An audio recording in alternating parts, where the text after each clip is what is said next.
play.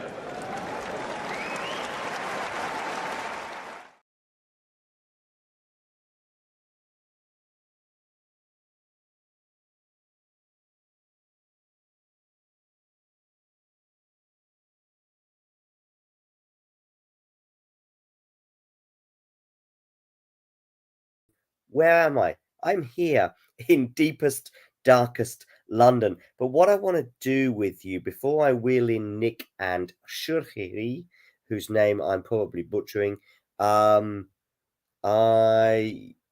good, but the sound is good now. Thanks, Nick. Uh, Ghosty, I never would have thought you would be the first person in the chat. Of all the people, I never would have expected that. Listen, what I'm going to do, Ghosty, and to anyone else who's tuning in, before I wheel in Nick and Shuhuri, is basically talk you through today's biggest moments, results, whatever. We had Andrei Rublev knocking out Daniel Goffin in 4 sets. Many people, me included, had Goffin going far, primarily because of course, Nick Kyrgios's absence at the last minute, meaning Goffin took over. But actually, it's a really good win for him in 4 sets. We've just seen, of course, Novak Djokovic winning straight sets over Stan Wawrinka, including another tiebreak success there. Although Wawrinka, there will be some regret there for him because, of course, he had moments. I think he was 5-3 up at least in that tiebreaker. So it's a day of what ifs for Stan the Man. Another day of what ifs as well, I would suggest, for Liam Brody, who lost in 4 sets against Denis Shapovalov. Why a day of what ifs? Well, he was serving for the 3rd set, but sadly couldn't close it out. And Shapovalov, to be fair, went on a ream of good points and good moments, and ultimately prevailing 7-5 in the 4th set. Cam Norrie also out today in what was a pretty bad day for the Brits, certainly on the men's side. And the reason why it's a bad day for the Brits on the men's side is that Andy Murray also went out. Hi, as well, Tennis Twit. Nice of you to join. Ghosty was camping out overnight for this episode. By the way, I haven't got the microphone plugged in, so I hope I'm coming through loud and clear. But anyway, just going through the results today. Daniel Galan, by the way, I noticed last night both Nick and Miles were having a little bit of a conversation about the pronunciation of his surname. Galan, I think, is the name, and of the emphasis, I believe, being on the 2nd syllable from Colombia. Well, more importantly, he won in 5 sets over Ymer today, so a really good win for him over the Swede. Bublik continuing the post Haller curse that again was mentioned last night by Nick by winning in straight sets over Martera, the German today. Yannick Sinner, I saw some panic buttons being pressed on Twitter today after he lost the 1st set to Quinton Hallis, friend of the show, who again was mentioned by Nick last night. I love that. But anyway, Yannick Sinner prevailing in 4 sets, so he continues his merry way, as does clay court specialist Nicholas Jarry, winning over Kubler in 4 sets. Carlos Alcaraz, I saw that suggested today that he did not play that well, did not see the match. Nevertheless, he won in straight sets. Zverev and Davidovich Fokina also winning in 4 sets over Zverev, beating Watanuki in 4 sets. Van der Sandstrup lost out to Davidovich Fokina in 4 sets as well. Straight sets win for Hurkacz, by the way. That is pretty impressive over Musetti, I would suggest. And I believe Hurkacz will now play Novak Djokovic in the next round. But of course, correct me if I'm wrong. But maybe the story of the day, or certainly the win of the day, was Berrettini in straight sets over Alex de Minaur. Alex de Minaur, who's had, I would suggest, a pretty good grass court build-up. Berrettini's build-up was fairly non-existent. I think he lost 1 match about 3 or 4 weeks ago. And we were all suggesting, me included, that Berrettini's form is pretty distant. It's probably been about a year, I would say, since we've really considered Berrettini being a serious threat. I thought he was going to be a threat at the US Open, but of course there he lost to Casper Ruud, and this is his moment on the grass. But of course last year he was ruled out through COVID. Chris O'Connell beating Yannick Vesely, by the way, in straight sets, and Holger Rune, who's flying under the radar, which is very unusual for the Dane. He won in straight sets as well at the expense of the Spaniard Carlos Baena. Let's switch over to the women, and I'll take you through the results on the women's side today. Buskova as well was the last match up against Garcia. Buskova Garcia on court one, the last match, at least amongst the women, and certainly on court one. That was over in 3 sets. Buskova had a nervous wait at the end of that match as we had a Hawkeye scenario on match point, and Buskova on the right side of an out call there, winning 7-5 in the third set. But that was a really, really close encounter. Buskova winning the first set 7-6 over the French woman. Garcia 7-6-4 before Buskova winning 7-5 in the third. Not quite so close between Swiatek and Martic. Of course, I predicted Martic to win this encounter at the beginning of the tournament, but Swiatek was a break up in the second set, and you thought cruise control. No, Martic comes back, gets that break back, but unfortunately for Martic and my prediction, Swiatek actually ended up winning that 7-5 in the second set. Very comfortable 6-1, 6-1 victory for Ons Jabeur. And by the way, Svitolina winning in straight sets over Sofia Kenin. Get your comments in the live chat, because those comments will be addressed by Nick as I just round out today's results. Linette, by the way, lost to Bencic in straight sets. Bencic now will play Iga Swiatek, I believe, in the next round. So that's a pretty tasty encounter, especially now Bencic has got those 3 wins under her belt. I think if it was just an early round or an encounter elsewhere, maybe you would expect Bencic to be vulnerable. But 3 matches now under the Swiss's belt, I believe that she will certainly make a match of things against Iga. Jessica Pegula winning in straight sets today, as did Azarenka against Kasatkina. I'm saying Kasatkina because I believe that is exactly how it should be pronounced, but feel free to correct me if I'm wrong in the live chat, and feel safe in the knowledge I will not be addressing it. I'll leave that to Nick and Trihui. Vondrousova beating Donna Vekic in straight sets. Is that a shock? Is that a surprise? Maybe. Vekic, of course, getting to the final in Berlin, whereas Vondrousova, I believe she lost to Maria Sakkari there. I saw both of them at close quarters.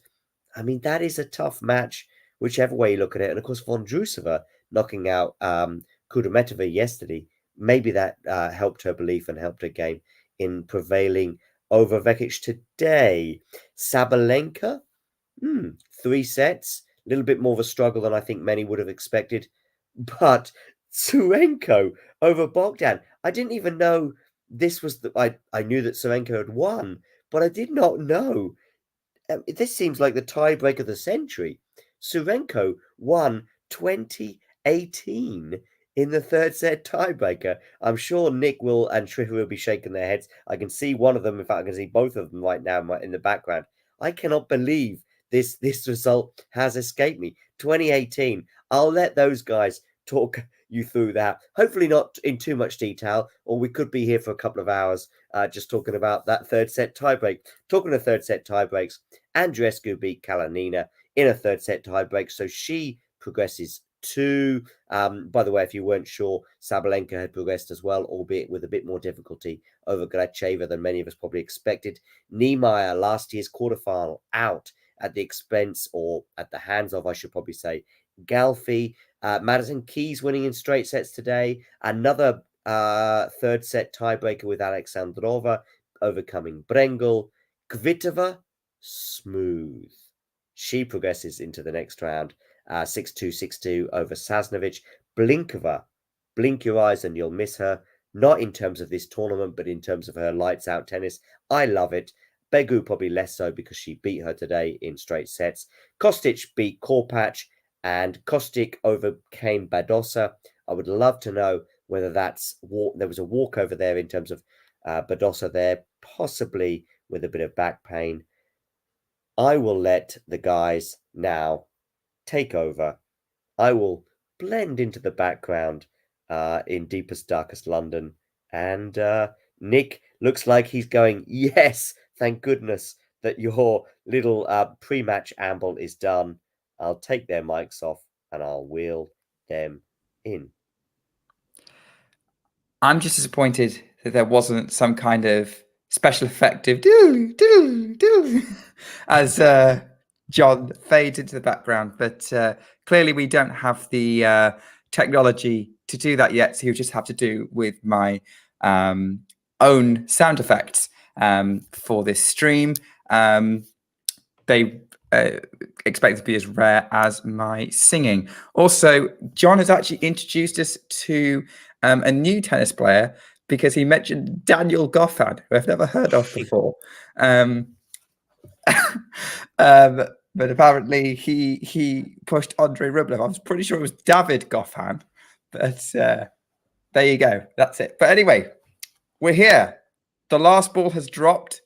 Welcome to Talking Tennis. And Shrihari is with me. Shrihari, have you been enjoying the tennis today?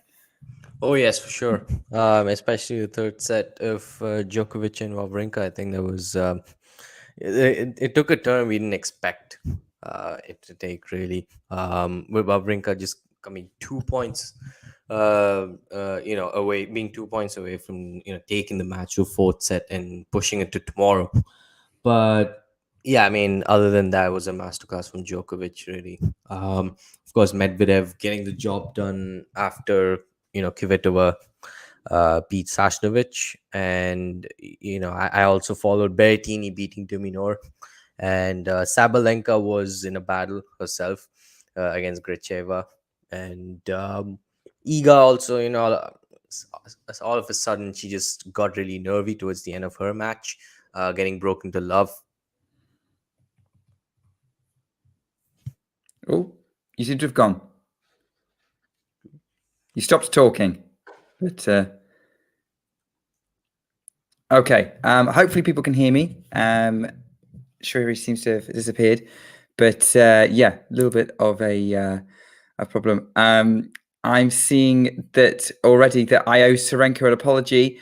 Well, look, she did well to win that marathon tiebreak. Maybe we'll talk a bit more about that later. All I will say is that given how exhausted she was, I would not be surprised if she retired from her fourth round match. So no, I will not apologize until she loses a match point or wins the tournament.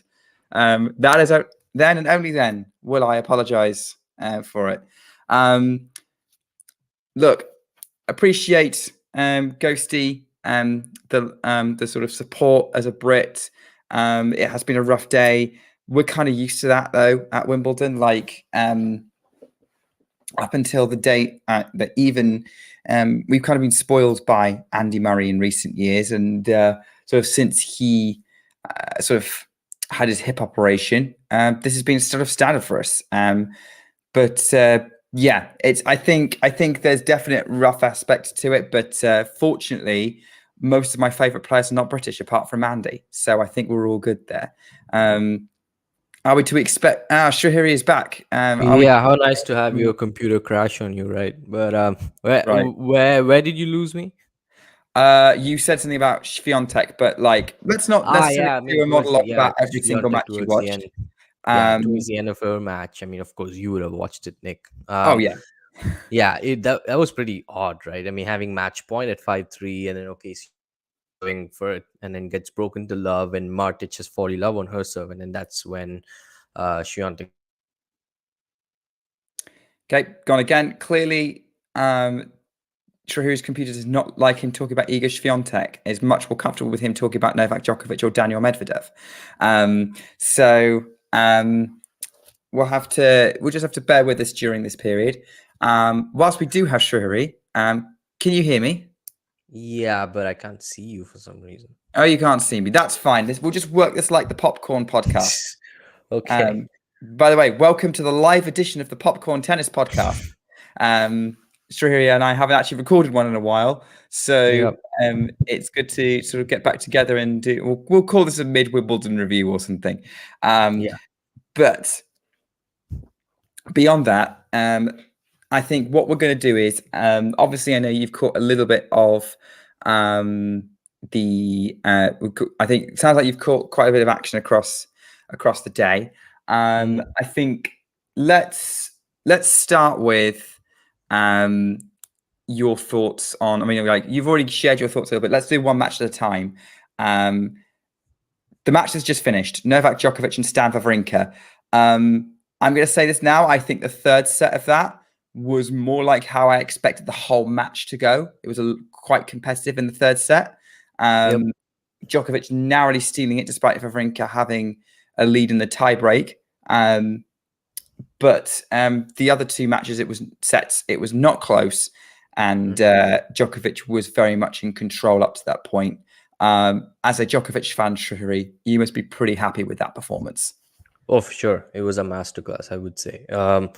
Wawrinka was, I think, from maybe 2-3 in the first set all the way to the end of the second set, pretty AWOL.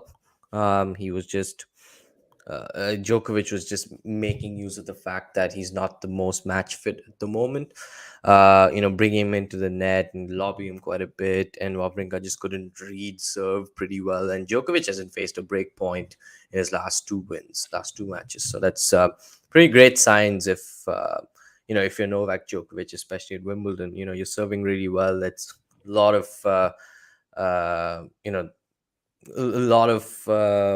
how do I say, quite a bit of the monkey off your back. But yeah, and yeah, like you mentioned, the third set was pretty interesting because there was that rally at 5-6 deuce, which Wawrinka won with that forehand down the line winner. It reminded me so much of the set point in the fourth set of their AO 2013 fourth round clash, that it pretty much ended this exact same way. And I thought, okay, maybe Wawrinka has woken up, and we know that if Novak is susceptible to any opponent, really, it could, one of them is Stan Wawrinka himself. And you could see that he was also sort of being nervy because he wanted to get the job done before the curfew. That was definitely playing in his mind.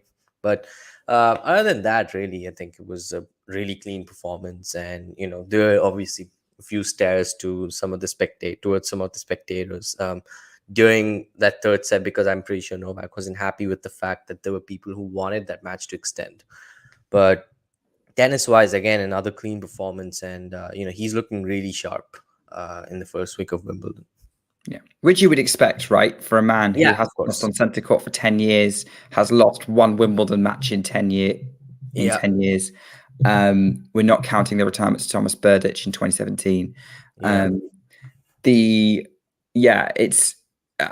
It's looking like he's progressing pretty serenely, and I genuinely don't see anyone in his section who can challenge him until the semi-finals. He has Hurkacz next, so I think I would expect him to take a set. You think Hurkacz is going to take a set? Yeah, I think so, because in 2019 he gave him a really stern test. That's true. In the first two sets, and of course they played that match in Bercy where Novak edged him 7-6 in the third. Hurkacz himself is playing excellently, hasn't been broken so far this tournament, hasn't dropped a set so far this tournament. So yeah, if he's able to serve lights out, then I think Novak will have his work cut out for him in the fourth round. But having caught Hurkacz I caught the Hurkacz-Musetti match actually, and Musetti definitely had chances. Did you see that match, Shrihari? I caught a bit of it, especially in the second set. I think Musetti had a break point to level things up at 5-all, and I switched away from that match after Hurkacz went 2 sets to love up. So I think that was happening around the time Sabalenka's match was going on, or maybe I've gotten this wrong, but there was another match that it was probably Sabalenka's match that was focusing on more than Hurkacz, and also Berrettini's match. I was just switching streams and mostly watching Sabalenka. But yeah, I think there was definitely a lot going on today. I don't know if John's got a photo, like you have to scroll back on my Twitter a bit, of my rather crazy tennis setup at the minute. But I did see a picture of that. That's pretty insane. It's just that my streaming service for some reason doesn't allow for multiple simultaneous streaming. Yeah, I have to no be honest, idea. Mine doesn't either until Wimbledon comes around, and the BBC do not mind you signing in on about 5 or 6 different devices. Oh, that's nice. So there you go. So I had about 4 on the go there. Wow. Well, 3 on the go. I did get up to like 4 or 5 at one point. That's from day 3, I think, after I got back from Wimbledon. So, but yeah, so I think I had the Hurkacz Musetti match on the left laptop, and the Berrettini de Minaur on the main screen, because I marked that down as an interesting one to watch. But obviously couldn't necessarily get all the detail of every match. But what I could tell from the Hurkacz Musetti match was the fact that Hurkacz was super clutch on serve, had break points, saved them, didn't get broken, and was very, very good in the kind of the cat and mouse points, particularly at the net. And Musetti just wasn't exploiting the Hurkacz forehand weakness, which I expect Djokovic will. But yeah, I would agree with you that Hurkacz's serve this first week of Wimbledon's been super impressive and has kind of carried him there. And you may be right, he might take a set off Novak. He did in 2019, as you've said.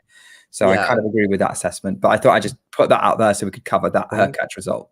Right. Yeah. And also, I mean, his forehand weakness can, I think, best be masked on a surface like grass. Where, of course, you'd expect someone like Novak, someone with his experience, someone with his skill set to make use of that. But then I think it's not half bad for when it is firing, because we have seen him do pretty well against guys like Medvedev, for example. So, he can.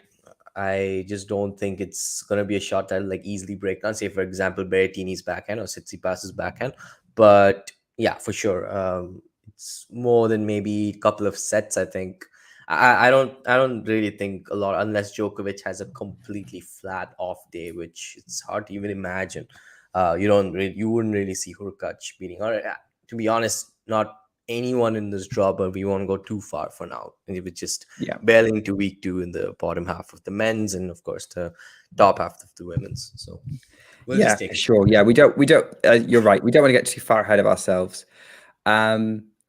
So yeah, I think we could be in for an interesting one. I agree. I think it would take Djokovic having a bad day and Hurkacz having a very, very good day for an upset to occur in round 4. But hey, look at what happened with Querrey in 2016. Albeit, I don't think Djokovic. I think it was a bad day for Djokovic for that to have happened. Yeah. I think it's also pretty circumstantial, because that was right after he completed the career slam and the non-calendar slam. You can have that feeling of, hey, look, I've won pretty much everything, and he was obviously he was, I think, 30 matches on the bounce at slams that he consecutively won. So yeah, a lot of again, we were not too surprised in hindsight that he did lose that match. But then if you look at the tennis specifically, yes, it was quite a bad day, because a returner like Djokovic, someone who's that good on the surface, you wouldn't expect him to lose like that to Querrey. But yeah, the only thing that remains to be seen is if Djokovic just play outside center court, which he didn't last year. But I don't expect he would, like with his half of the draw. Yeah. Like put on centre court from the men. I'm not going to list them because we'll go through the result. Like John's gone through the results, but I think his is the match that you want to highlight for sure. There's like 1 or 2 others that I would like go. That's a show court match potential, like one of them. But that could easily go on centre or one. Yeah. So yeah, and I think the middle Sunday is no longer in play since last year. So there is more flexibility, I guess, in putting these 4th round matches on the main show courts. I don't remember how it was last year, but before that, we had a lot of players playing on number 2 court, in the second week, just because, of the Manic Monday and whatnot that was going on. But yeah, I find it ironic that the year I'm actually prepared for Manic Monday, they don't do it anymore. All right, yeah. But that was Yeah, that was in 2021, if I'm not mistaken, where they had the middle Sunday and then the Manic Monday, which followed, or 2019. I Yeah, probably mistaken. John, I think you're getting confused. That Sunday's not a day off anymore. Oh It yeah, used to be, but it's not anymore. it used to be exactly. That's sort of what we're talking about right now, because that the Yeah, reason for some matches, fourth round matches, being put on number two or number. Remember Hachinov and Korda? I think was on an outside court, that like was court court 18, I 15. think.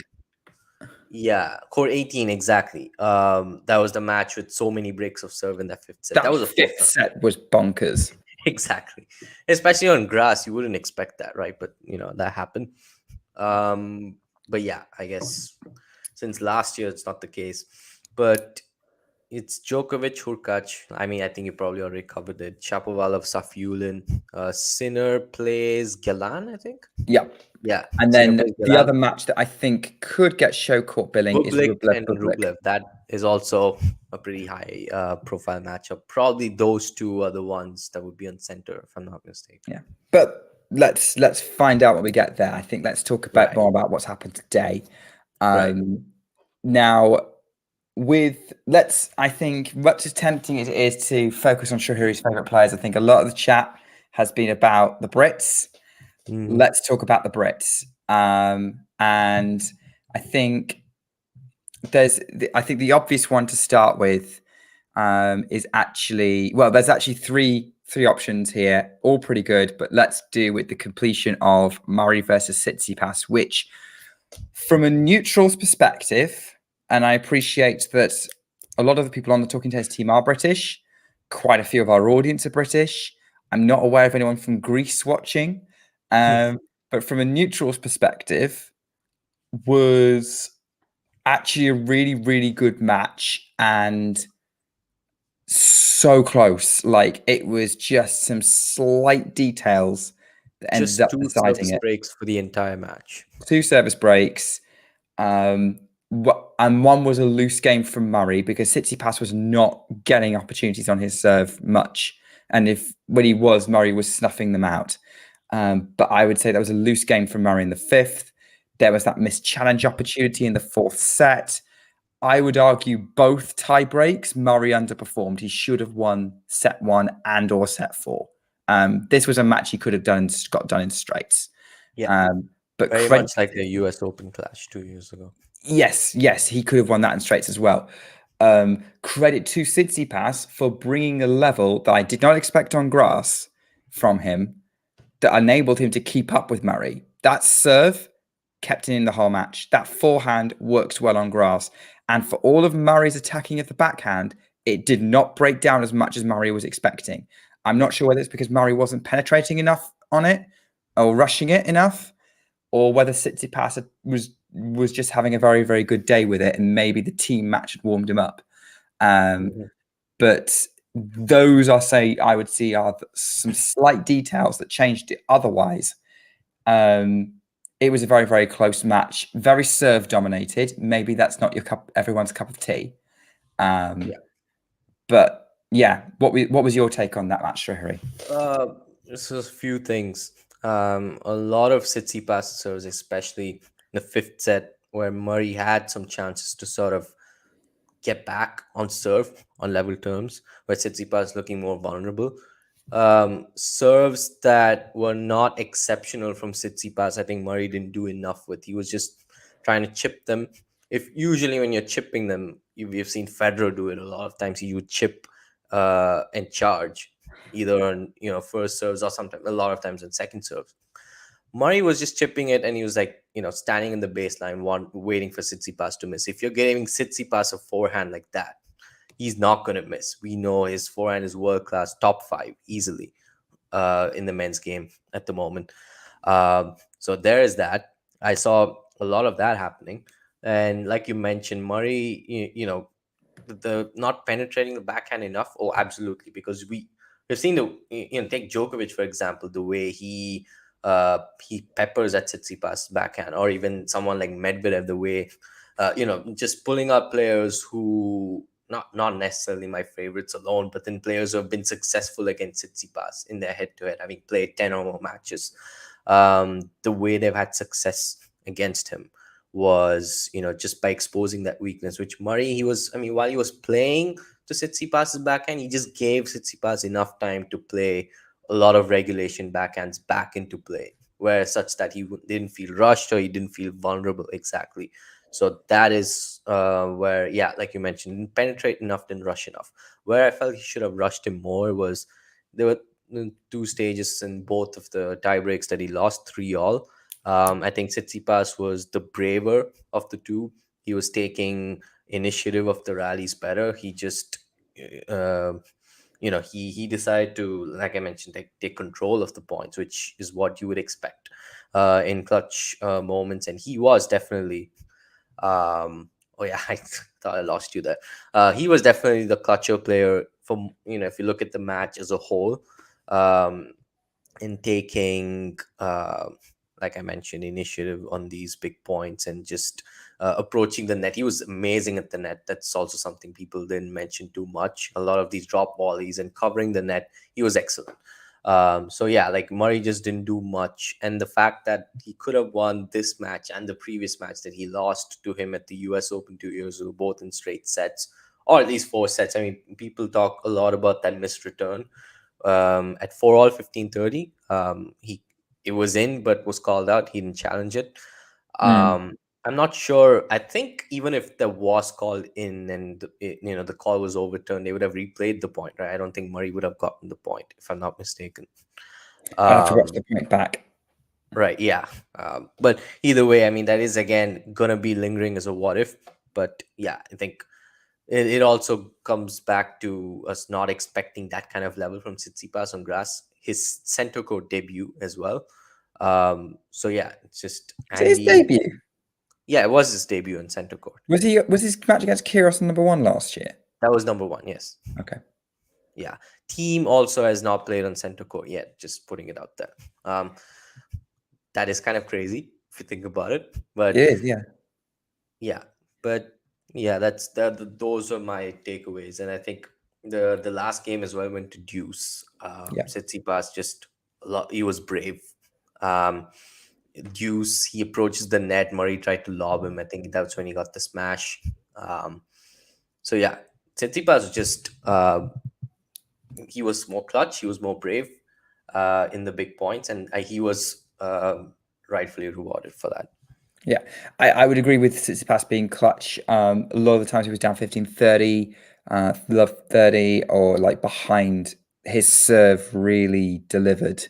And I think we talk about Tsitsipas on grass as sort of like almost a liability. But like watching him, you're right, his volleys were actually pretty good, at least today. And I said the serve and forehand, actually really effective shots on the surface. It's just the backhand can be rushed, and grass is a surface that enables it to be rushed even harder than most of the places. I'm still don't understand how he won the ATP finals, to be honest. But yeah, that's why. But as you said, Murray wasn't rushing it. Like he was hitting to it, waiting for it to break down. Like Murray was doing kind of something I've noticed about Murray post hip surgery is he says he seems a little underpowered. That wasn't the case in Australia. He really was hitting through the ball. But I'm just wondering whether, he was just lacking the ability to do it. And the Murray from before the hip surgery, the one who won 2 Wimbledons, would have put a little bit more. It would have rushed Tsitsipas a little bit more. Would have had the capability to do that. Yeah, he would have. Yeah. Also, he gave Tsitsipas enough time on the backhand wing that he could run around and hit a forehand a lot of times. Which Tsitsipas was doing a lot. Like by the end of the 4th set, Tsitsipas had worked out the tactic and was definitely just running around it to hit forehands, and Murray not giving Murray any other option really. Murray had to come up with a plan B. Yeah, exactly. So yeah, I do agree. I mean, I did tweet this. I said that this match, although Andy did lose in hindsight, but it still holds true that the way he played, I think probably, especially at a slam level, considering the stage, considering your opponent, probably the best he's played, honestly. Getting broken just once throughout that match. And the way he held his own in the third set, he turned it around dramatically, I would say, because Tsitsipas was outplaying him for most of the first two sets, and then obviously turned it around the tiebreaker. I was just thinking to myself, like, it's gonna take um, some sort of lapse from Tsitsipas or some dip in his level for Andy to even get back into this match. Well, he capitalized on that in the second set, and of course, the third set. Once he got that early break, he just held on. There was a bit of a scare towards the end of play, but seemingly pulled his groin, but then he still held on.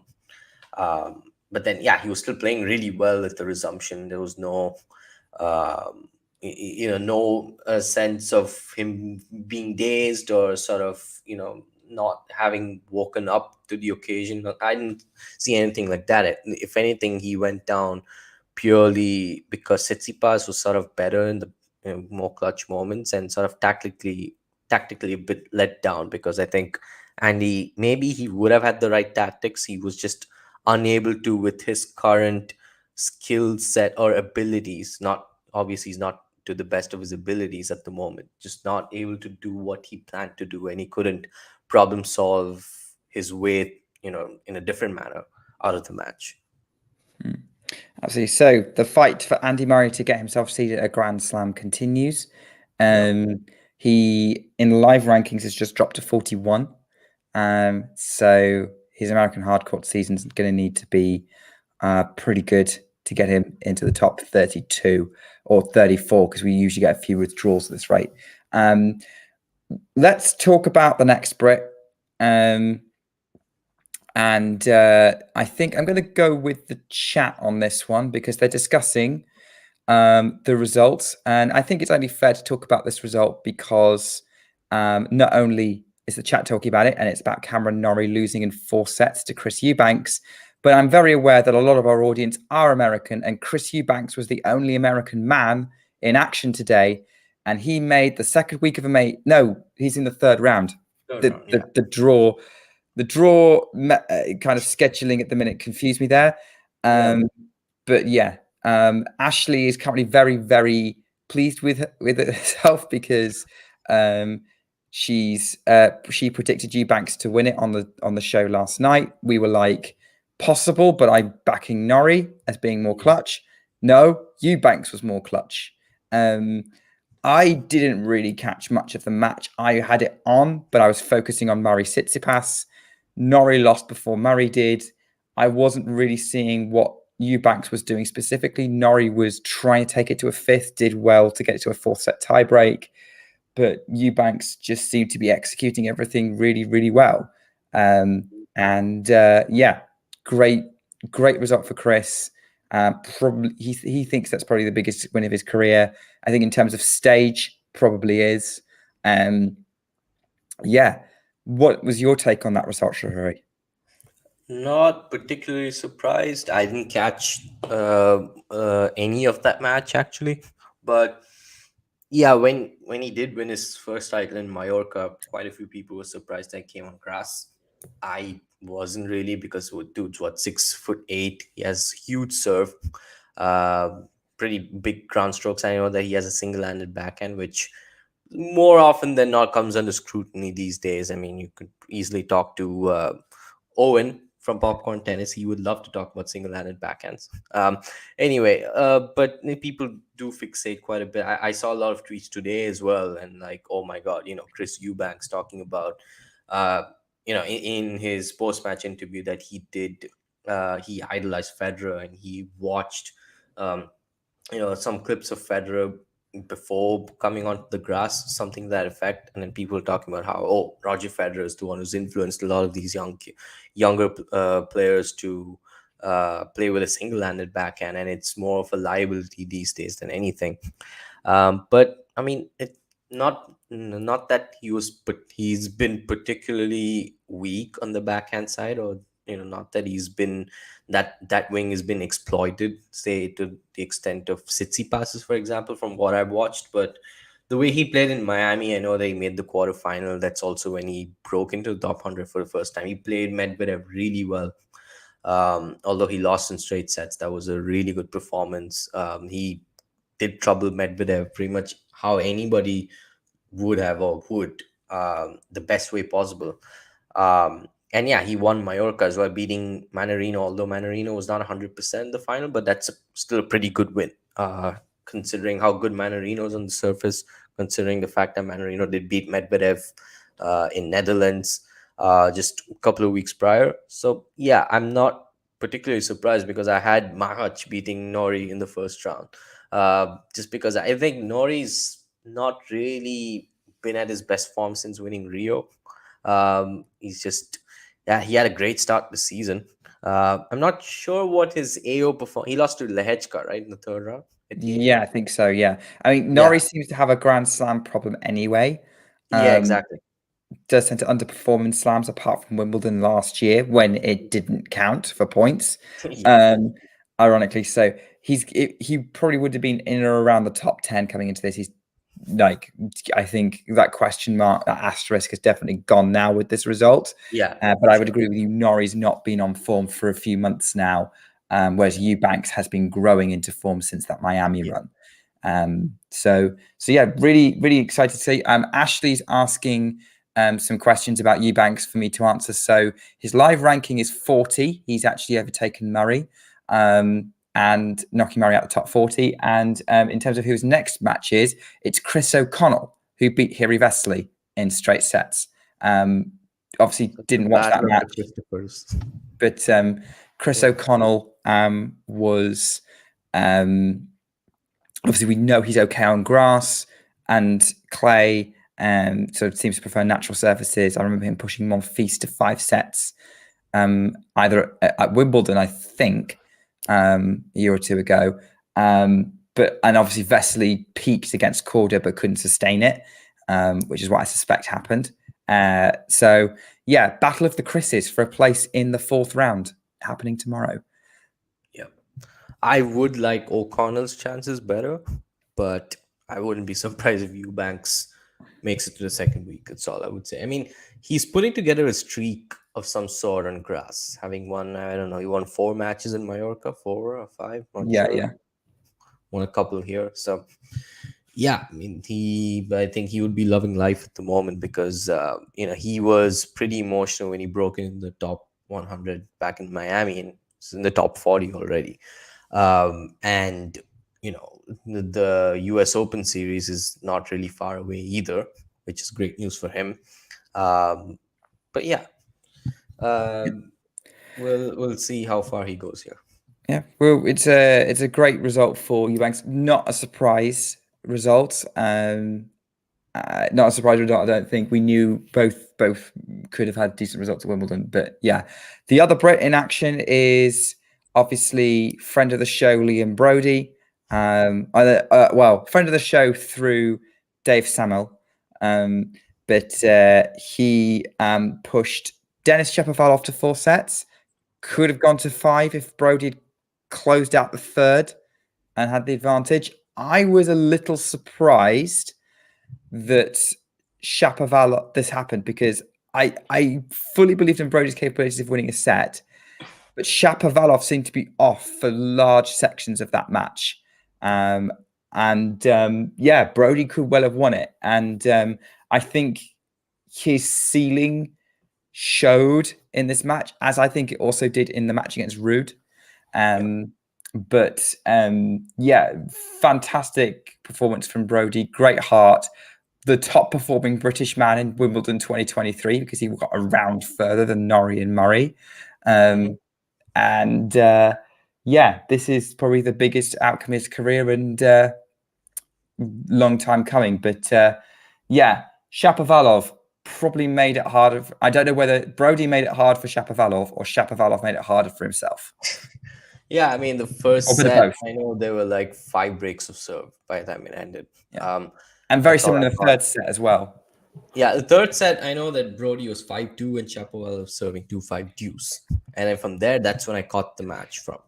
And Shapovalov just didn't react much. He was playing with a lot of composure, a lot of patience, not many errors also. Reeled off 5 games in a row. Love 40 in the opening game of the fourth set. Brody held. Shapovalov's okay, fine. I'm just going to keep playing my game on my terms. And well, yeah, there were some moments where, it was like 3-4 and 4-5, and Chapo didn't even look like he was going to fold. He was comfortable holding serve. He broke Brody at 5-all decisively, and then he held. And that was the match. And yeah, Brody gave a pretty spirited fight for sure. He would have loved to have that 2-5 moment again, because you just never know, right? If he takes that set, Shapo is a very hot and cold player. He never, not really steady. And when he has bad days, it's really bad. He very much is likely to lose that match rather than tough it out. But when he has a really good day, he's feeling it, and he's so hard to beat. So he's that kind of a player.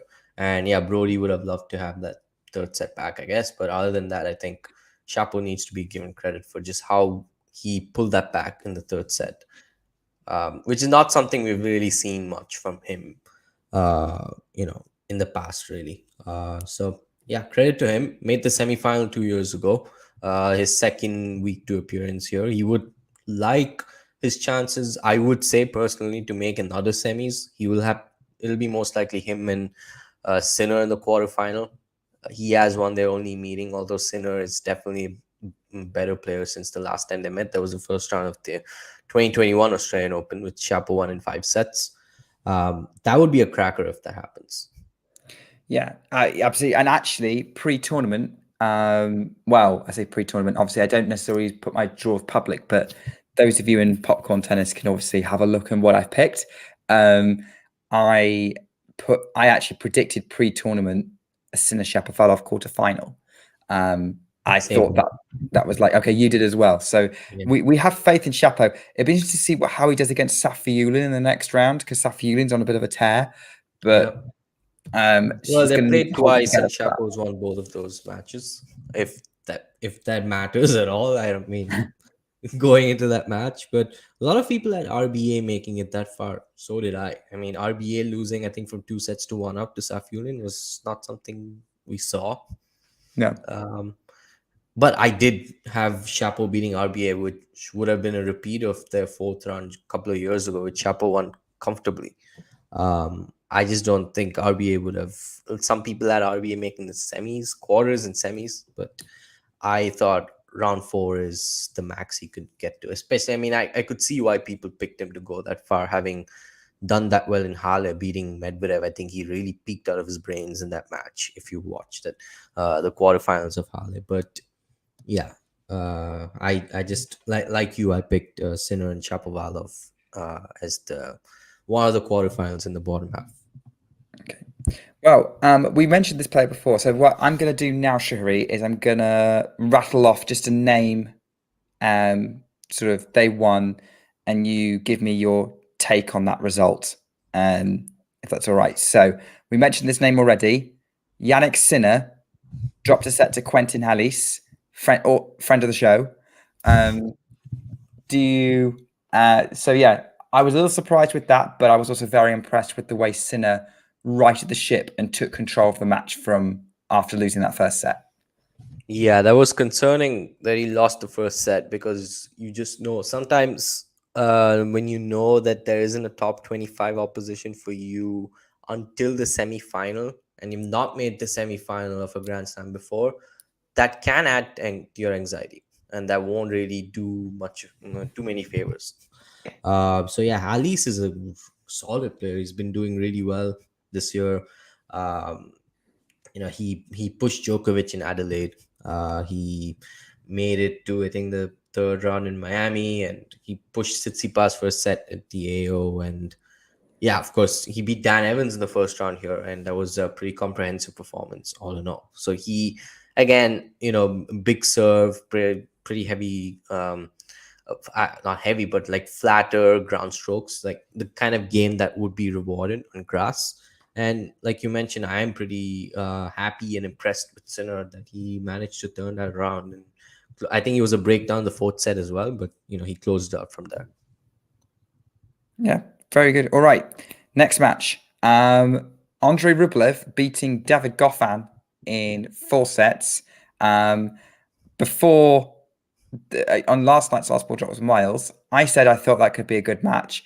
Miles was like, Goffin had a soft draw. He's not going to be in form. We ended up having a crazy match in the second and third set where Rublev was a break-up in set 2. Goffin won on a tie-break. Goffin was a break-up in set 3, and I was 2 breaks calling up. upset alert. And Yeah. then Rublev won that on a tie-break. Okay. So, and then went away with the rest of the match. Yeah.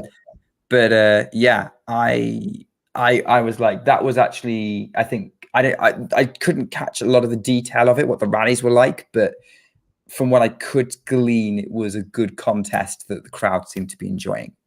Yeah, well, Goffin was 2 breaks up in the third set, was 4-1 up. Was it 2 breaks?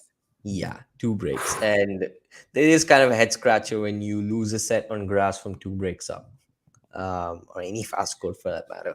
But Goffin has actually made a habit of, I don't know if you recall Cincinnati 2015, the one where Djokovic was going for the elusive Golden Masters at the time. You probably remember that for the Sabre, where Federer yeah, that's where he beat Djokovic, sort of beat him like a drum in the final in straight sets. So that was the same tournament where Goffin was 2 breaks up against Djokovic in the deciding set, and he lost. A lot of sets he's lost, a lot of matches he's lost where he's 2 breaks up. I don't know what it is. It's just a Goffin thing at this point. So I was not surprised. But yeah, I would have not really been surprised if he beat Rublev, because Goffin is really good on the surface, 2-time quarterfinalist at Wimbledon. And also, yeah, like I guess he did have a pretty soft path to the third round. But other than that, yeah, like I didn't really catch much of that match, and it's pretty good result for Rublev. And it's this one thing. It's one thing. I almost lost what I was. Yeah, the one thing I've noticed with Rublev this season, especially, is that he is not waning away when things are sort of going against him. He tries to stay in the moment and tries to fight his way back. We saw that match against those 2 matches against Holger Rune that he pulled back and he won at the AO and in the Monte Carlo final. A few other matches, I think one in Doha where he was losing, I think, to Griekspoor, and he turned it around and he won. So it's something that he's been working on. So yeah, I'm not, for that reason alone, it's good to know that he was able to turn around a match like this. And he gets Bublik in the next round. I have Bublik winning that match, and Bublik playing Djokovic in the quarterfinals. I'm not sure about you, but yeah, that would be interesting because that's a repeat of the Halle final. I went with Rublev because I thought the Halle curse would hit Bublik. Okay, right. So you had Bublik going out to McDonald, I guess. Yes. Okay. So now that also, the match is happening, would not surprise me with Bublik, because he could be on fire one week and then you wonder where he went the next. Yeah. So Ghost is saying, make Nick say Griekspoor again, and then giggles. It's a Rijkspoor. Oh, Rijkspoor. Yeah. Okay. Yeah. I'll try to. So my Dutch friend tells me. Right. But yeah, so it was okay. Moving on from Dutch pronunciations to let's go for a German. Zverev got through in 4 sets against Wantanuki. Did not watch that match for obvious reasons. Mostly because there was actually somebody in the comments who was asking, I think it was Tennis Twit, was like, is this the same Srihari who bashes Zverev all the time on Twitter? Yes. All the way up, yes. Full disclosure, yes, it is. I'll try not to, but it's hard. It was less for, I mean, look, less for the non-tennis reasons and more for the Zverev against a low-ranked opponent is not a good watch. So I just skipped it. But I think my only comment would be he dropped a set. Mm-hmm. Yeah, well, he sort of was arguing with the umpire because he used a word that's considered to be a swear word. It starts with S, ends with T, 4 letters. You Yeah. decode that. Um, so yeah, he We keep used the that money. word, and We keep the YouTube money. Thank you, Shuri. yeah. So basically, what happened was he used that word. He got a court violation for a verbal obscenity, and then he was sort of going back and forth with the umpire. Yeah, the umpire did tell him off. And he lost that second set, but then it was smooth sailing from that. Obviously, I didn't watch it. Reason being, there was obviously Medvedev's match had gotten over. It was on the same court, and it was Zverev's match followed. I was obviously watching Sabalenka, and I don't know who was on court. Yeah, court one was Sabalenka, and then Alcaraz was on center court. So I was just like switching between both of those matches. Um, I had what Nuki beating Zverev in my bracket. That didn't happen. Okay. But I nonetheless have Berrettini making it to the fourth round. Berrettini versus Zverev. We'll see how that pans out.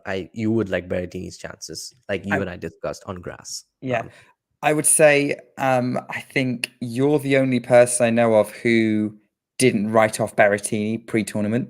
Or I was talking to someone who didn't write him off because most people I know I did in my bracket. I went, if he didn't play well in Stuttgart, he might not be Yeah, fully fit. He's going to lose this to Sonego. He yeah. didn't lose to Sonico. And then I was like, oh, is Berrettini back? And then this result against De Minaur today kind of confirmed that Berrettini is back. And now he's my favorite to reach the fourth round again. Yeah, and it's nice to see that Sonego is the same opponent or same player who gave Berrettini a thumping, 6-1, 6-2 in Stuttgart. Berrettini was just distraught, left the court in tears, and he didn't play a match until the first round here, and he beat Sonego in over 3 days. Good friend of his, of course, and then he was just clinical against De Minaur today. You would have thought that Berrettini was the top 16 seed and De Minaur was the unseeded player, going by how that match panned out. So yeah, that was really encouraging from Berrettini, and like you mentioned, you would expect him now to make the fourth round from his section. Yeah. Like honestly, that match showed why Berrettini is one of the best players on grass right now in the men's side. Everything worked. His forehand, his 4 volleys, titles on grass, serve, 2 in Queens, 2 in slice. Stuttgart, with a final in Wimbledon. That's really impressive. Yeah. He has to be. He's one of the and the only reason he's not won Wimbledon is because Novak Djokovic. Yeah, I mean, Djokovic was the only player who was beating him at slams in 2021. Of course, he made the fourth round at the AO, but withdrew before stepping onto the court against Tsitsipas. So there's that. I mean, obviously kept on getting drawn with Novak, didn't he? Exactly. All right, 2 more matches I want to get. Well, actually, 3 more matches I want to get your thoughts on, but you've already kind of mentioned them. So let's do this one because I know you've been dying to do this one. Medvedev finished off Manarino in the end. They redeemed at 4-4 third set. Medvedev ended up winning it on a tiebreak. Yeah. Overall, came out pretty positively and avoided a repeat of the Hurkacz situation from 2 years ago. Yeah, thank goodness, because that's all I could think about until he stepped onto court. It was also the same court where the play was suspended, and obviously he continued his match on center court against Hurkacz, and we know what happened there. But I just it's not really a matchup or a tennis reason that I went with Medvedev beating Manarino in the second round in my bracket. I just felt that Medvedev is too good this season at the moment that he's gonna learn from that loss to Manarino and Hertogenbosch. And he's not and Manarino is not a player who's gonna have that discipline in over 5 sets. And the only way I could see him beating Medvedev is if Medvedev did a no-show, which I didn't think was happening. Of course, he won in straight sets, but Manarino was definitely looming large in that third set. Medvedev had 4-2 lead, 30 all. Manarino managed to hold, and Medvedev lost his serve before play was suspended, and he was complaining about how dark it was. But yeah, I think his performance pretty solid. Great tactics. He was really good at the net. I think he lost just approached the net like 28 times, lost just 4 or 5 points. That's really good for Medvedev standards. Backhand was great. Again, he was attacking on the forehand, which is something we knew that was going to give him, going to reward him, because he's a very flat hitter of the ball. Someone who definitely can do. I mean, we discussed this on a previous show that Medvedev is one of the underperformers on grass for how Agreed. what his game is like. So I think these were really positive signs that he showed. Manarino obviously was still mixing things up, going out wide with the serve, but Medvedev was doing well to read them. He was not. Again, he maintained composure really well. He was not just whacking the ball, at the towards the backboard like he was a lot of times in Halle. You could see that he was not happy. But now he wants to do well in this tournament. He is trying to implement new tactics such that he can sort of maneuver through these matches better, and that's always nice to see. Yeah, I agree with you. You and I are on the same page about Medvedev underperforming on grass.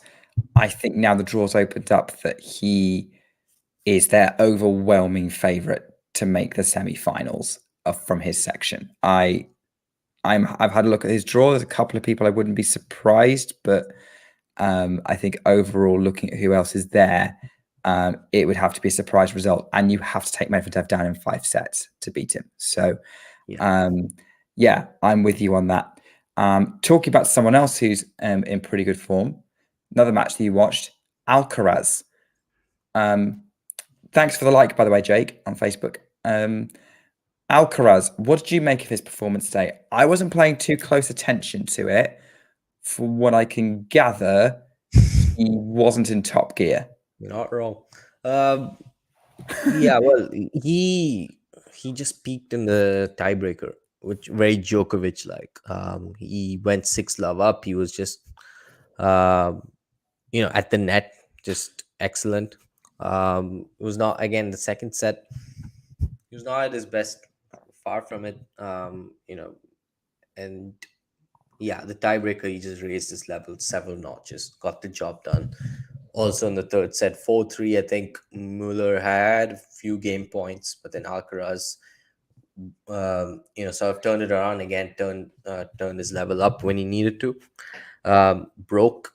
And Mueller did have a couple of break points in that last game. And there was this return winner that Mueller just bludgeoned on the backhand, down match point. He saved the match point. He had another break point, but before Alcaraz eventually closed out the match. So, it's just the fact that he was not really close to his best, but he managed to get the job done overall pretty convincingly and comprehensively. Should probably tell you a lot about how confident he is, where his level is at, and the fact that he is feeling pretty good on the surface. Yeah, I would agree with all that assumption. He didn't need to be at his best day. He might need to be against Jarry tomorrow, though. Probably, yeah, because Jarry, while grass is not his favorite surface or his best surface particularly, you can imagine how he would do damage on a surface like this with the kind of explosive game that he has. Yeah. Let's talk about one last man's result. Neither of us saw this match, so it's just going to be talking about our thoughts on the result. Holger Rune is making his way through the draw pretty efficiently. Yep. I don't know if he was entirely efficient because he was down a break a couple of times in that first set. But otherwise, I didn't catch that match at all, but it seemed like he settled in just fine after those initial shakeups. He's somebody I expected to do well on the surface just because, he takes the ball really early. He likes the cat and mouse. He has a really good serve. And he's not afraid of coming to the net and finishing points off. And his strokes, they can either be really pretty heavy, or he takes it so early and he bludgeons them that they can do so much damage on a surface like grass. So I'm not really surprised that he is doing pretty well on the surface. He is, yes, through to the third round. Yeah. I'm not sure who he's facing. I've got But it. He's facing Davidovich Fokina. oh, that Should could be be a fun interesting. one. Yeah, that could be interesting because Fukina's pretty good on the surface himself. I think he was a junior Wimbledon champion. So, yeah, and he definitely enjoys the surface. But yeah, that would be a good match. I'm still backing Holger to come through that. Davidovich Fukina did beat him in Madrid, so that match was pretty spicy. So if that is anything to go by, we could be a really good clash tomorrow. Yeah. Well, we'll have a look at tomorrow's matches in a bit. Mm. I think we've covered all the men's matches that I think is not necessarily worth covering us, but disingenuous, but result. But I think all kind of the headline results. And let's go over to the women's draw. And I know you watched a few women's matches today. I think probably the one of most note, given the one that you've mentioned the most, is Sabalenka having to come from a set down against Varvara Krejcikova, now of French allegiance, having switched over. I didn't watch. I only started watching the match halfway through the second set because I just checked Twitter after a bit and I was like, everyone's making a fuss about the fact Sabalenka just lost the first set. I'd better turn this on because I assumed Sabalenka was going to walk it. And clearly I was wrong. How much of it did you catch? Did you get in there before I did? Because I came in about 4-all second set. I watched most of the entire match. I think I caught it from 1 on the first set, right after Gracheva broke back. Sabalenka broke to start the match, got broken back immediately. So yeah, quite a few errors as well from Sabalenka in the first set. Gracheva was solid. She took the first set, and she was definitely troubling Sabalenka for most of the second set as well. But the turning point was 4-5 in the second set, where we thought, okay, Sabalenka, known sort of prone to making double faults when she under pressure, something that she was facing for most of the last season. And also her most recent loss at Grand Slam level probably wouldn't do too much favors in terms of her confidence in these moments. But she held to love. I think she also broke to love, and from there on she just took over the match and she was dominating. She was pretty comfortable on serve as well, and yeah, not and she cut down a lot on her errors since I would say 4-5 in the second set. That was really the turning point, because until then she was not really at her best. A lot of errors. Krejcikova was solid. She was also sort of troubling her quite a bit, but yeah, Sabalenka found her way through that, which is pretty positive for what's to come in the tournament. She's one of the favorites for sure. I don't think she's not won a grass court title yet, has she? I know No, she's won she's been to finals, but she's never won a title. right. Yeah, she has won a couple of big titles on clay, both of them in Madrid. I know that she's won a handful of big titles on hard court, one of them being the Australian Open. But then her game again should translate really well onto this surface, and yeah, pretty good signs for the rest of the tournament, the way she turned around that match. I mean, yeah, in many ways. I would say, first of all, I think it was interesting that when Gracheva had to try and finish the match on her terms, when Sabalenka started getting a bit better, she couldn't. She didn't have the tools for it to get through Sabalenka. I think if Sabalenka's a bit nervous, it kind of reminds me a little bit of how she went in Birmingham when she ended up losing to Kudermetova. And I think if this keeps on happening, if this is a repeated pattern, then in a couple of matches' time, it could become a bit more of a problem for Sabalenka. I think she's a little bit fortunate that two people who could have been her biggest threat early on in the draw, being Mukova in round 4, maybe Ostapenko in the quarters, have gone. Keys might be someone worth keeping an eye out for. But yeah, I think if any nerves are starting to kick in, let's say she faces someone like Rybakina, that's going to be a problem for her. Tennis Twit is predicting Sabalenka for the win. I know Jack's also predicting Sabalenka for the win. She's my second favorite. I still think Rybakina has the edge at the minute, but we'll have to see. But yeah, I would say you're right in that it was good for her to stabilize the ship. But I would be worried about this potentially repeating itself later on in the tournament. Yeah, fair enough. The other match that I think I know, well, I think you watched a couple of other women's matches today. And one of them was Iga Swiatek beating Petra Martic. Completely, John obviously predicted Martic to win that one. And I'm just sat here very, very smug about the fact that he was wrong, not just because I'm an Iga fan, but also I like to wind John up. Swiatek, Martic did irritate her a little bit with the variety she was throwing in. Yep. But Swiatek coped with it very well and just upped her game when necessary, as shown by the way she broke to take the second set and the match from Martic being 40-love up. Broke and then served it out relatively confidently to reach the fourth round for the second time at Wimbledon for the second time in her career. I think this is the best that Iga Swiatek has ever looked on grass. What were your thoughts on what you saw, Shahari? Yeah, well, she looked quite. She's looking quite comfortable on the surface. I know that what tournament was it? Berlin, where she pulled Bad out. Homburg. Bad Homburg, right? She won a couple of matches and then she withdrew because of food poisoning or something like that. I didn't catch those matches, but then from what I've seen at Wimbledon, she looks pretty comfortable on the surface. Obviously, she went out at this stage to Cornet last year.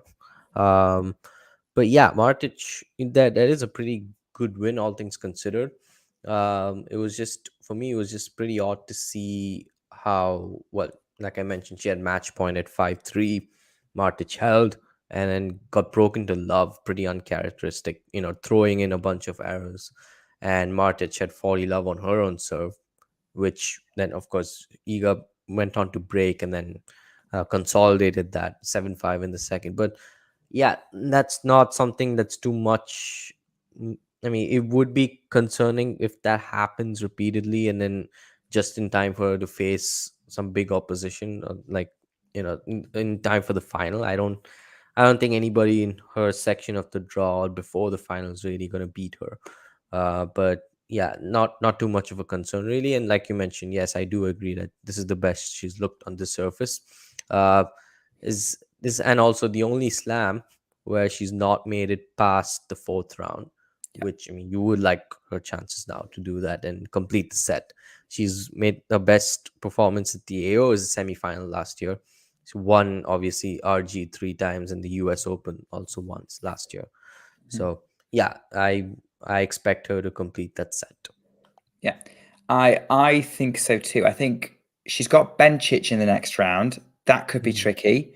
I know the last time they played in a Grand Slam, Bencic won. The US Open fourth round 21, right? Bencic won, yeah, I remember that. Bencic won in after taking the first set tiebreak very closely.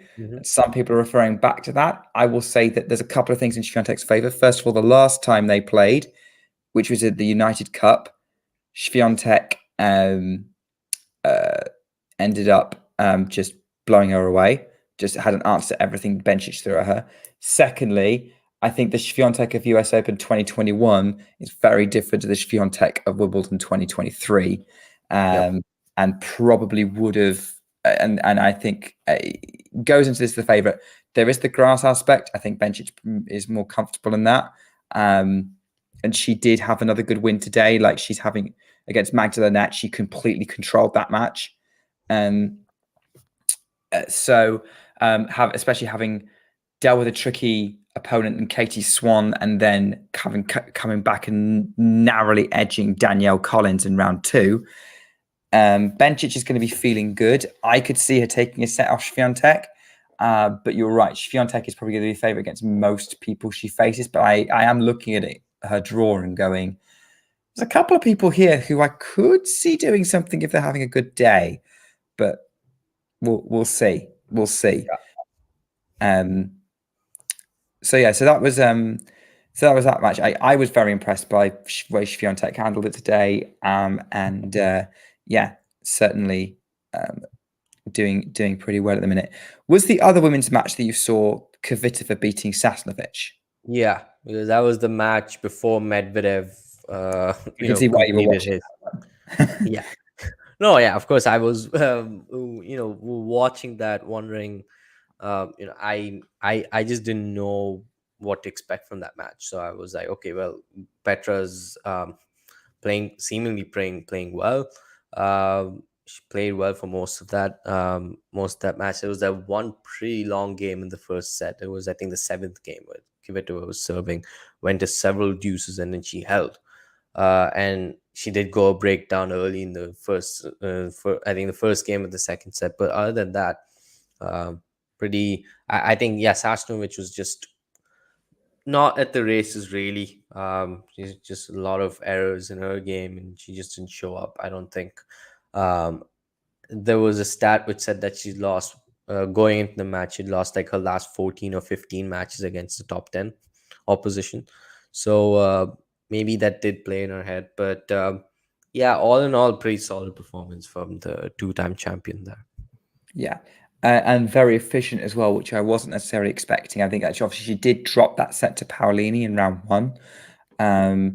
But yeah, to get through Sasnovich pretty efficiently in round two is going to be a massive confidence boost for Kvitova. And yeah, continues to be a lot of people's favorite for the title, or at least favorite, someone in the mix. And I say definitely right to keep them in the mix as well.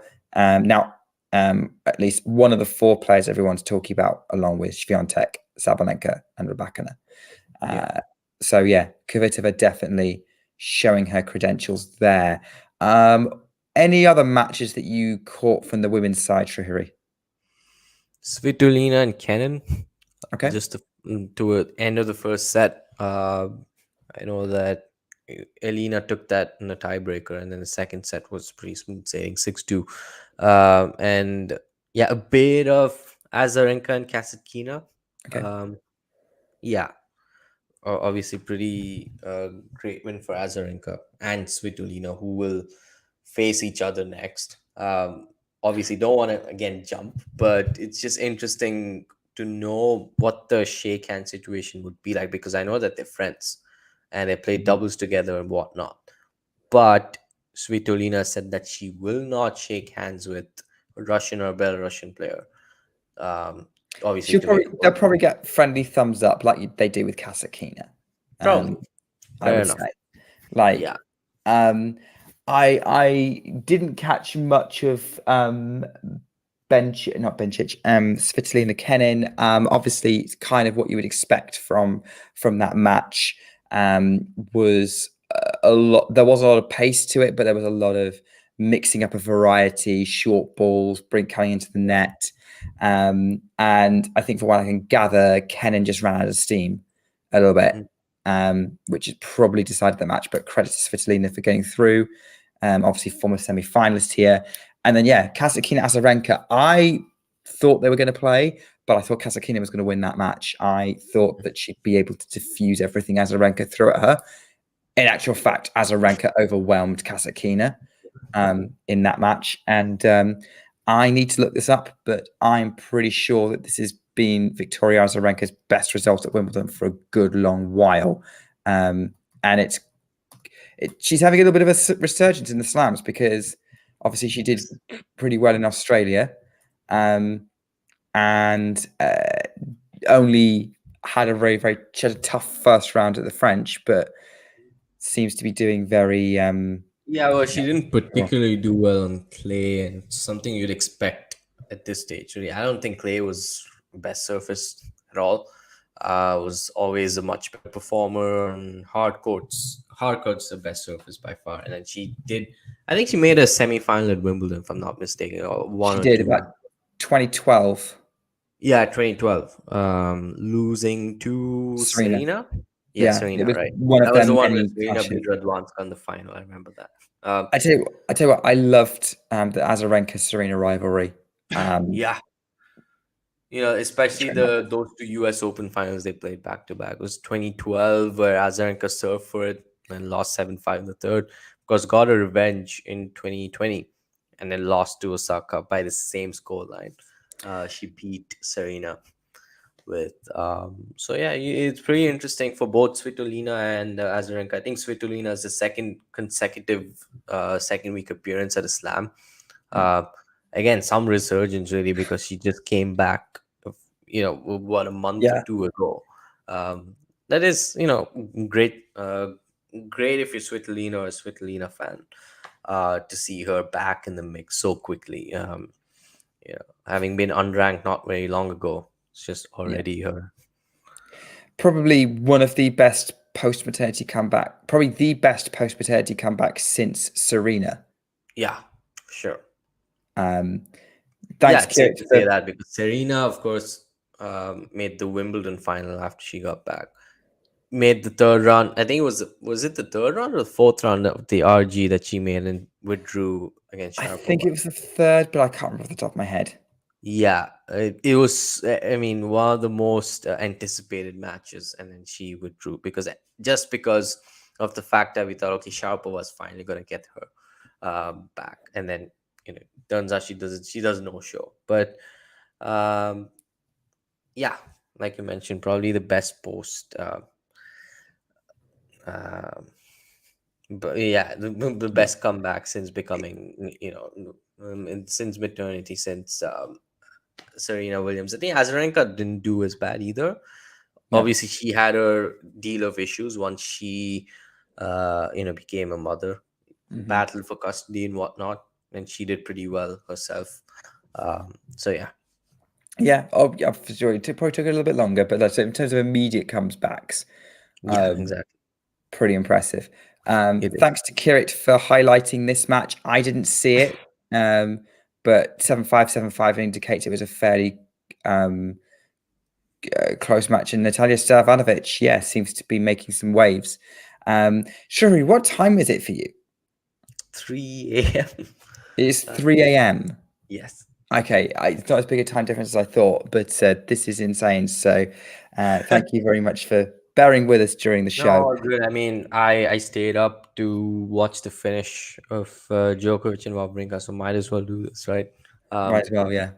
yeah, All right. Well, I know you probably won't have seen these, but what I'll do is I will rattle off some results, and feel free to jump in with any thoughts on those results, sure. if you want. So, we'll tell you what. Kirit's given us one. Marketa Vondrousova beating Donna Vekic. Yeah, Vondrousova, great result. She's showing very strong performance on grass. I did catch that one, and she was really mixing up the pace and making life difficult for Vekic. I do think Vekic was a little out of gas, and she tried to mount a comeback, but just didn't have the energy to do it 2 days running, given that she'd done quite a bit against Stevens yesterday. So not surprised that was. I think Vondrousova, with that result, has made the second week of all of the first times. Oh, wow. Yeah, Which is a great thing to have on your resume. it is exactly. Interestingly, my neighbors just started turning up the music, so I'm wondering whether I'm I'm being too wondering if loud. Mukova has a similar style, or maybe the U.S. Open is a slam where she's not made the fourth round. No, I think Bukov has made fourth round at every slam now. Yeah, I think so. Probably Pretty just look. sure she has. I'm looking it up now, I know but that she made the semis at the AO, final at the RG this year. yeah, yeah. Um, She made the fourth she round of the US has, Open in yes, 2020. 2020.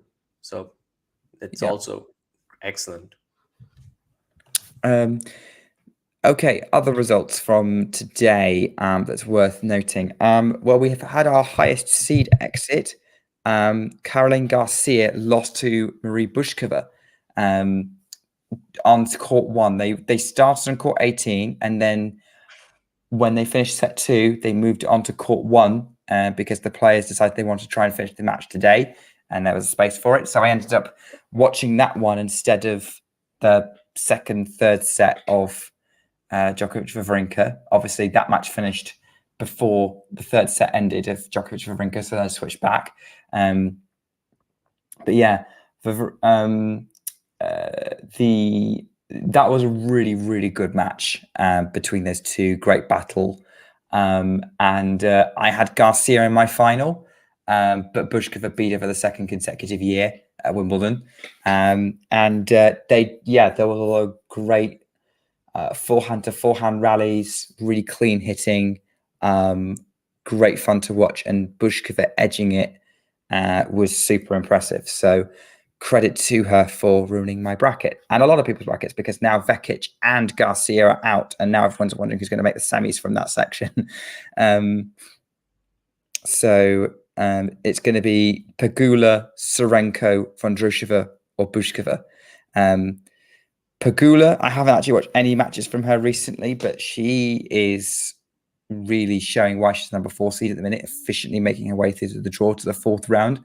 I did have her scoring highly on my Wimbledon kind of spreadsheet, but I didn't put her in my power ranking, my top 10, because I wasn't sure like how that would carry over. But at the minute, she's getting through the opposition that she's expected to beat, and maybe we'll see her in the semis. Who knows? Also a good win, Shabur 6-1, 6-1 over Bei from China. Fantastic result for Jabeur, probably massively confidence boosting, given that she's been a bit hit and miss on grass so far this year, and building confidence after that injury she sustained in Stuttgart on clay.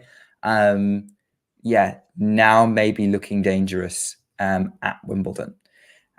Other results to bring you, we talked about Svitolina already. I'm just giving you Keys look good against Golubic. We ended up having 3 deciding set tie breaks happening today. Katerina Alexandrova ended up beating Madison Brengel in 3 tie breaks. And everyone, I think it's only worth noting because everyone on tennis Twitter went, how is Katerina Alexandrova, a power player, not rolling over Madison Brengel and has somehow ended up in 3 tie breaks?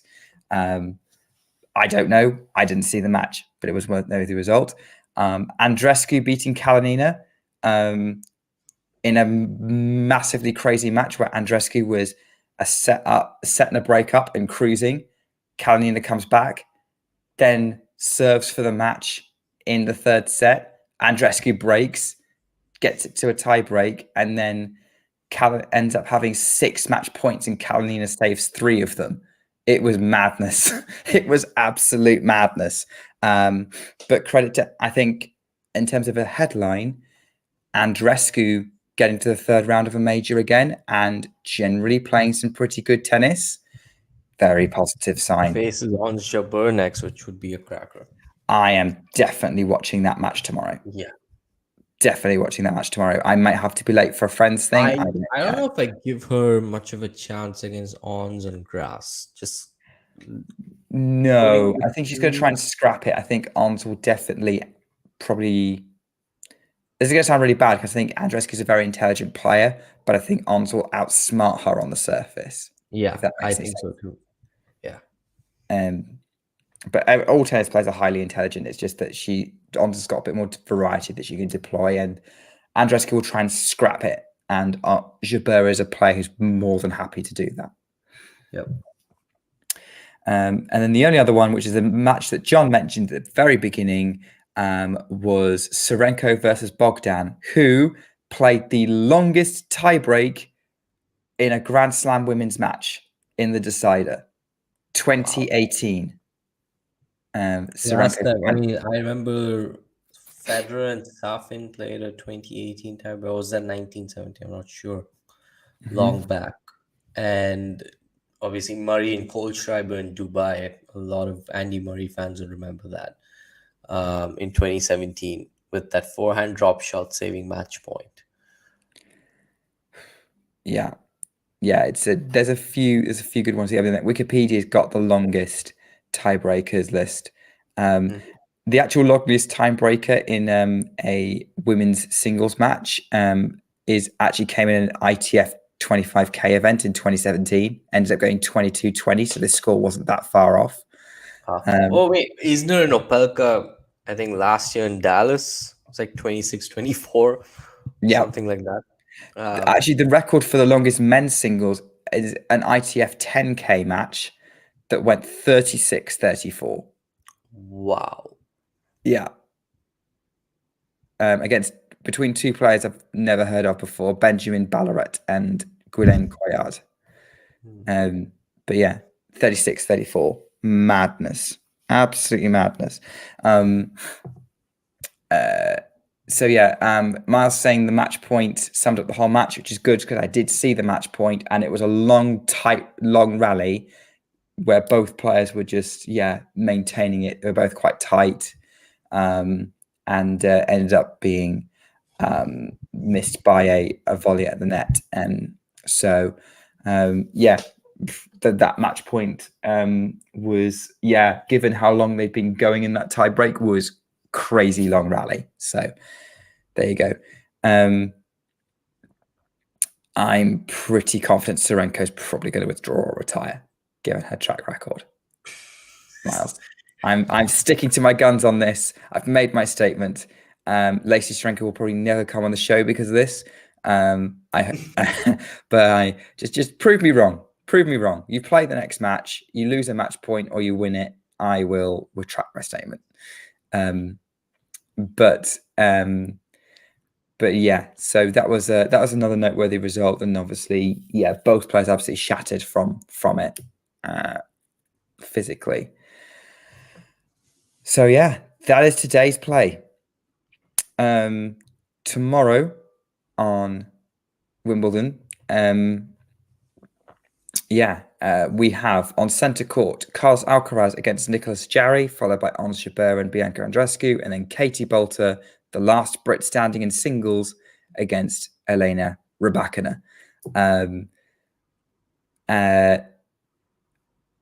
Obviously, Shahiri, I know we're both looking forward to Jabeur versus Andreescu. Any thoughts on how Alcaraz Jarry might go?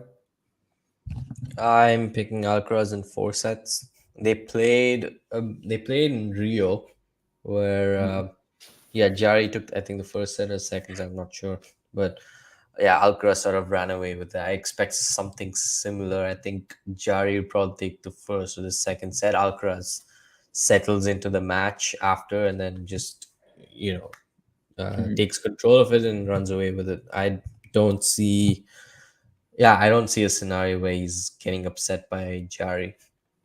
Okay. And Jarry's playing pretty well, but as you say, like clay is Jarry's main surface. What about and then on the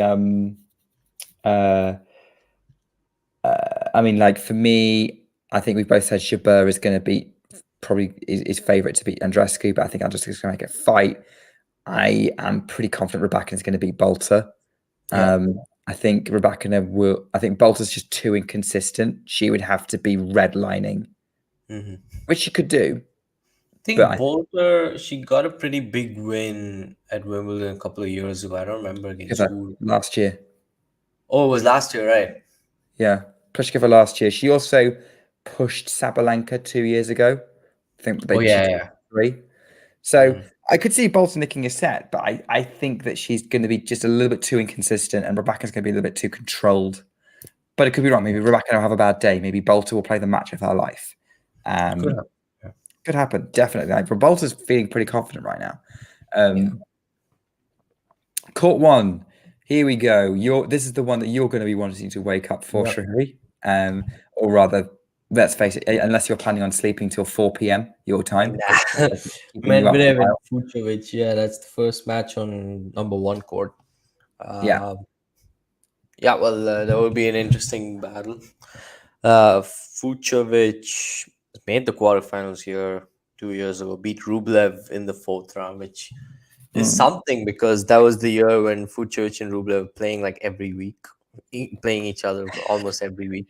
And Fucsovics to beat him, I think it was like a bagel he was served a bagel in the 4th set or he served Rublev, beat him the fourth set, and he ended up winning that match. And I would still pick Medvedev because it's a faster court. Fucsovics beat Medvedev the last time they played was the first round of RG in 2020.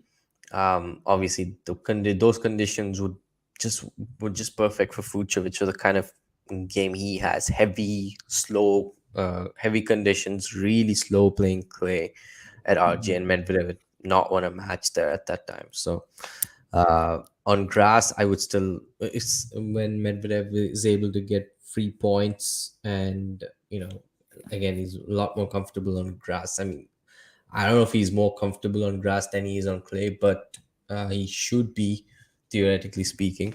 Against someone like Fucsovics, I doubt he does too much damage because Fucsovics strokes are pretty heavy in general. Won't help him much on the grass, and unless he's like knifing those slices. But there's only so much you can do with that, right? You don't just beat Medvedev when you slice and do something like slice and approach the net. That's really trivializing. You have to rush Medvedev to beat him. You have to rush, exactly. Look at what Kyrgios did last year at the US Open. Say guys like Manarino, also some of their matches. Hurkacz, Tsitsipas, yeah, these guys. Tsitsipas, especially last year in Turin and Cincinnati. Hurkacz as well. So, yeah, I expect Medvedev to come through that. Yeah, I could see Fucsovics maybe nicking a set. It depends on, like, they're both similarly metronomic, but I agree with you that, like, Medvedev is quite happy to have a long rally, and even against Djokovic, usually comes out on top in those scenarios. So, I would agree. Maybe Medvedev should come through that one. Following that one, Blinkova versus Sabalenka. Be interesting to see how Sabalenka's nerves are. Blinkova could trouble her, but I would say Sabalenka's the favorite. And then Zverev versus Berrettini.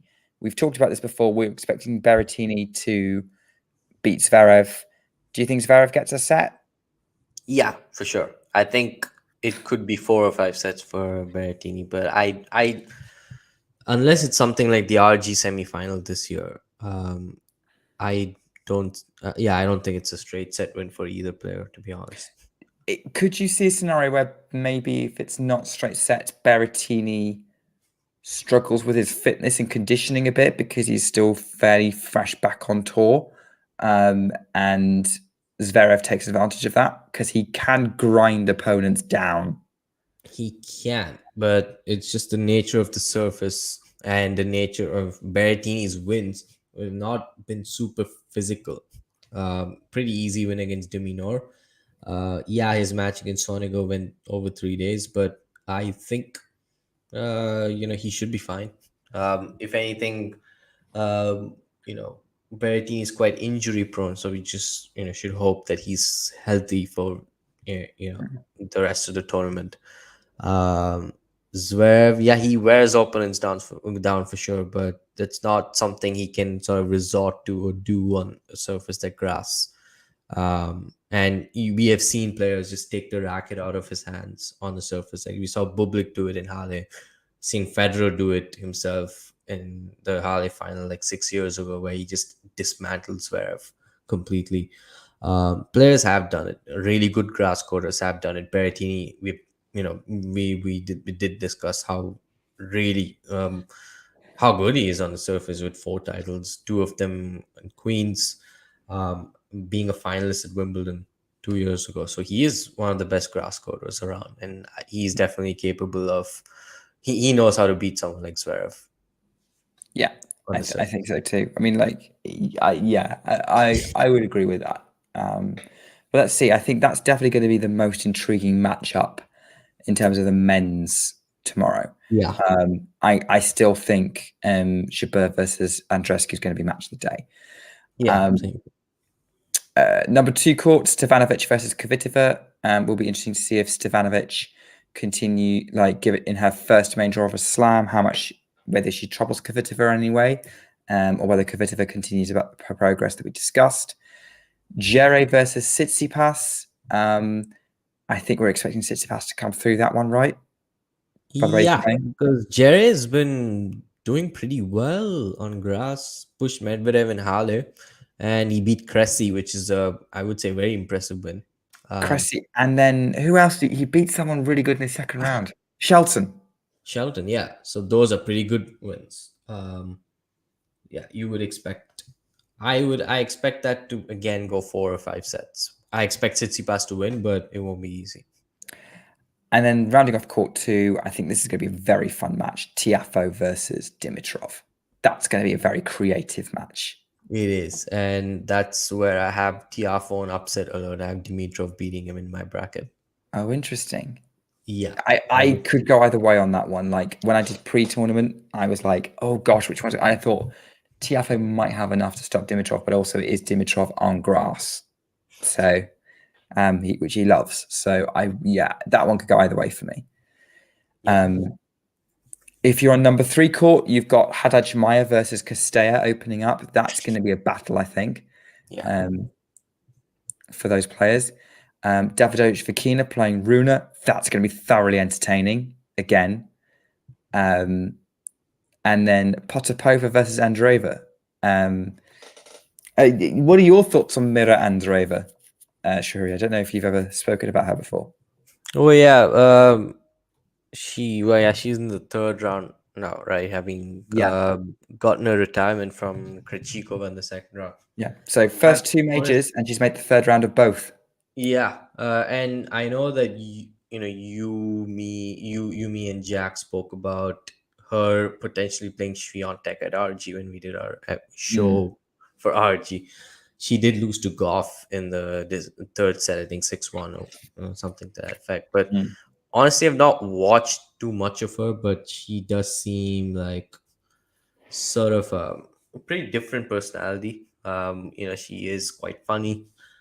Someone who's pretty vocal about how like shy and aloof she is. She spoke about how she's shy to even like walk up to and speak to Andy Murray in her most recent interview. I only watched a bit of her match against Coco Gauff at the RG, but I've not watched too much of her really. I probably should. Her match tomorrow. Who is she playing again? She's playing Potapova. Potapova, right? So yeah, I think I should be able to catch that match. Get a chance to probably watch her for the first time. And what she's 16, right? So it's again it's a lot of the talent pool. With youngsters in the WTA is just so dense, and here's another testament to that. So yeah, it's pretty exciting. We might. I don't know if we'll really get a breakthrough run from her at the slams this year. We could, but if not, still a player to watch out for. Along with the Fruvirtovas and Coco Gauff, of course. Still, she's quite an established player, but we forget how young she is. And then with the big three at the moment, so to speak. Yeah, I'd also throw Noshkova in the mix there. Another teenager who's making some waves, and like Goff, Towson as well. Sorry, who? Towson. Yeah, I mean she's not a teenager anymore. Oh, not anymore, right? Yeah. She's in the same she's the same age as Fernandez and Raducanu. Okay. And possibly Kostyuk. Check Kostyuk's age. She's in action tomorrow against Madison Keys. You've also got Lahiri Lehechka against Tommy Paul. Those are opening up court 12, and then court 12, and then court 18 has Galfi and Alexandrova, Eubanks versus O'Connell. Plus a lot of doubles, and the juniors are underway. So yeah, that's your lineup for Wimbledon tomorrow. Obviously, we're both going to get some sleep because it's both well past our bedtimes. Yeah. But before you go, Shrihari, I just wanted to ask. Obviously, you're planning on you'll probably be around for a bit, but what's your watch schedule going to be tomorrow? Do you think? So yeah, I mean, I have to look at the order of play. I know that Medvedev's on court 1. Yeah. Ons is on center court. Yeah, second match on center after Alcaraz. Okay, that's great. So I can catch both of those matches, which is what I'll try to do. And maybe I should watch Andreeva just because I've not watched her before. I would expect her to win tomorrow. I'm not sure. You could, considering how the draw is at the moment. The biggest hurdle was Krejcikova, who did retire in the second set. I'll try to catch some of that. And Tiafoe and Runa and Davidovich Fokina and Tiafoe and Dimitrov. Those are also some matches that I would try to catch. Would be switching between matches, obviously. I think Alcaraz and Jari open up center court play. They do, yes. So it'll be at the same time as Medvedev, Fucsovics. Right. So, of course, I'd be glued to watching Medvedev and Fucsovics at that time. And I think actually Medvedev, Fucsovics will be probably at the same time as Davidovich, Fokina and Runa. Okay. Yeah, so, we'll try to keep an eye on that match as well. Alcaraz, someone I hope he makes the semifinal. I have Alcaraz and Medvedev, but then, of course, my priorities are Medvedev and Runa amongst these three matches. So yeah, that's pretty much sums it up, I guess. And then I would say, if for later on, I'd say Jabeur Andreescu, Tiafoe Dimitrov, and Potapova Andreeva will probably be happening around the same time. Yeah. Which is tough, but hey, that's tennis. And then I reckon that obviously your finale would probably be Zverev Berrettini, most likely, depending on how awake we are at that point. Yeah, it's true. John is definitely not awake. He's signing off now, and I will sign off as well. Shahiri, thanks for coming on. Thanks for having me on and steering this show as always. Or this segment is my first time here. It was pretty fun to sort of unpack all of the matches and the play for today, and good for us that there was no rain interruption of any sort, that we could watch all of the matches. So I think they're pretty much caught up now. Yeah, actually, pretty much. Yeah, and they have caught up now, and then tomorrow the singles anyway. Yeah, they will. It's sort of back to the norm tomorrow, because that's when the top half of the men's and the bottom half of the women's would play their third round match. Yeah.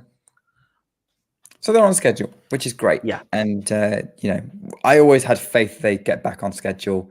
It was always going to be a challenge to get it back on schedule immediately with however many matches they had to try to get through. Given the circumstances, they did remarkably well, but scheduling round twos at the same time as round ones and round threes at the same time as round twos was way too confusing. But hey, it's also thank Novak for closing the third set out. Yes, when he could. Yeah, because otherwise we would have another match inserted into center court for tomorrow. But thankfully, it's not the case. Yeah, so we're all good. Yep.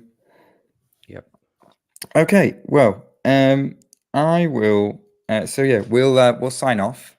And Shahiri, I'm sure if you enjoy our conversation, if those of you watching enjoy our conversations, catch us on the Popcorn Tennis Podcast, where we have more conversations like this. But it's been great fun. We'll speak to you all soon, and keep an eye out for any content coming from the channel that we're producing from Wimbledon, any watch-alongs we choose to do, and of course, last ball drops, which will be tomorrow night, or during the day, whatever time zone you're in. Thanks, Shahiri. Thanks, everyone, for joining. Take care and keep talking tennis. Ready? Play. If you enjoyed this video, make sure you hit that like button. Don't forget to subscribe and click that notification bell so you don't miss out on all things tennis.